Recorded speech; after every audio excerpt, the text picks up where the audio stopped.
It has been a little over 1 year since the Keiki 65 has been on the market. So let's look at a few students who have switched to the Keiki 65. As you can see by this video, there are some inherent benefits to training on a smaller racket head. This is especially true as we're tying this into the larger red balls and the shorter courts. The kids need better control in this shorter space. The first thing to note when using the smaller racket head size is the amount of control each player gets. Better control gives the students more confidence to have faster racket head speeds. So if we look at this 7-year-old, we see he uses a semi-western grip on the forehand and has more of a bent elbow. This player is a beginning 8-year-old, and he's developed more of a Eastern hybrid forehand technique and a straight arm forehand. This is due in part because of the longer extension on the contact point and the smaller grip.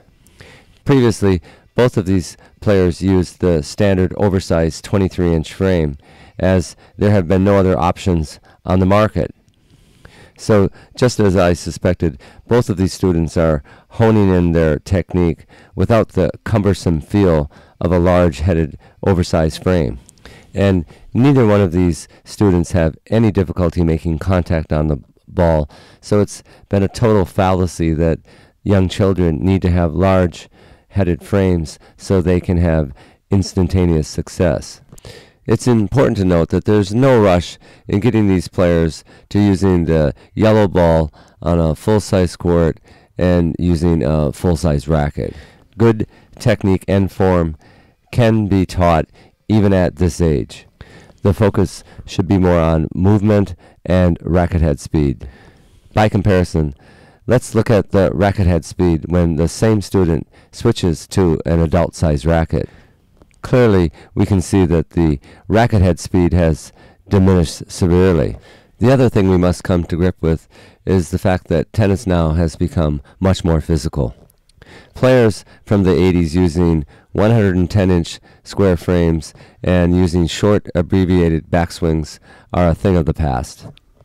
So, with a need for more power, let's take a look at these two forehands. The player on the left, using the straight arm forehand technique, is a year older than the player on the right, but this is the first time he's experienced hitting topspin. The player on the right, using the bent elbow, has had much more experience. Note that straight arm strength and bent arm strength are completely different. The advantage to the straight arm forehand is speed, and that's because you get your longest length out of a straight arm. That does not make it better than a bent elbow, but it does show more potential for power. Obviously, a player who has shown great success with the bent elbow is Novak Djokovic. So you might ask, well, how straight is straight? Well, a slightly bent elbow is really a straight arm forehand. Also, note that a bent arm will not transfer well to a straight arm forehand, and vice versa. And the reason is specificity. So what this means is that you will get stronger at the angle your arm is training at.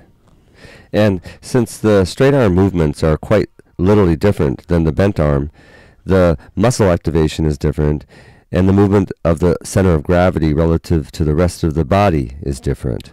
Looking at this player at the left, look at how much more shoulder tilt this player must use with the severe bent elbow.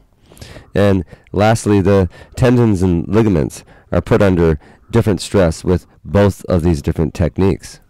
Getting back to the racket head sizes for a moment, the larger head sizes are generally slightly more difficult to control, especially on off-center shots. This is due to the larger torque exerted on the handle the further the ball strikes from the midline of the frame. Overall, they're just more cumbersome and harder to handle than the smaller head sizes.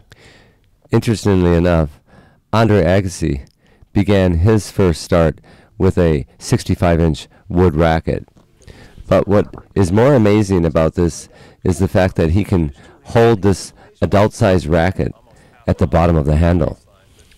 But playing with this full-size wood racket at this age does prove to be challenging, even for Andre. As far as I know, the 65-inch Garcia wood racket did not come in a junior model.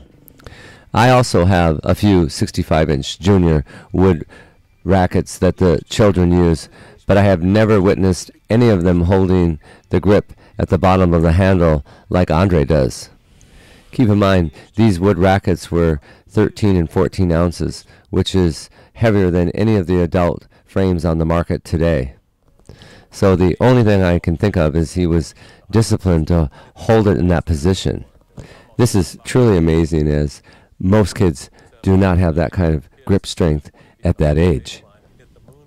Most kids choke up on the racket, and especially when they're handed the larger headed frames. So Andre's dad was a genius in establishing the correct spacing and contact point away from the body by using this smaller head size. So we need to look no further than the evolutionary roots of our game. So as the game keeps evolving, it's a shame that the rackets available for juniors pale in comparison to what's offered for the adult market. Junior players are clearly being underserved. So it's not about how good these players can get starting them off with an oversized racket, but instead how much better these players would have gotten if they would have started with a smaller head size.